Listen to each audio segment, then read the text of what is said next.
എന്തിനാ എന്തിനാ പേടിക്കുന്നേ? നേരെ നിക്കടോ. ഇവർക്ക് ജാമ്യം കിട്ടി.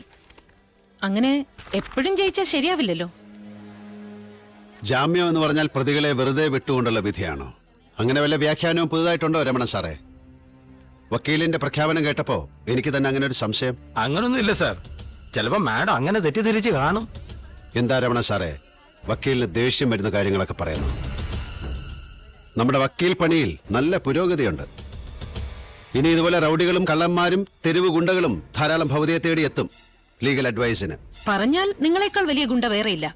ഒരു വ്യത്യാസമേ ഉള്ളൂ ഇവരും നിങ്ങളും തമ്മിൽ. നിയമവിരുദ്ധമായി ഇവരത് ചെയ്യുമ്പോ നിയമത്തിന്റെ മറവിൽ താനത് ചെയ്യുന്നു. സംസാരത്തിൽ അല്പം മാന്യതയാവാം. ഇതിലും ചീപ്പായ ഒരു വാക്ക് കിട്ടാനില്ല എനിക്ക്. എങ്കിൽ മിണ്ടാതിരിക്കുന്നതാണ് ഭേദം. താൻ ആരോടത് പറയാൻ? ഈ പോലീസ്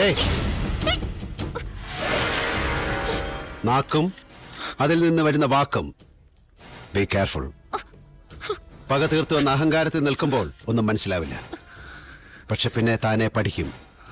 തോളത്ത് കയറ്റി വെച്ചിരിക്കുന്ന ഈ വേതാളങ്ങളെ ഇറക്കി വിടാൻ പാടുപെടുമ്പോ അന്ന് എനിക്ക് ഈ മുഖമൊന്ന് കാണണം.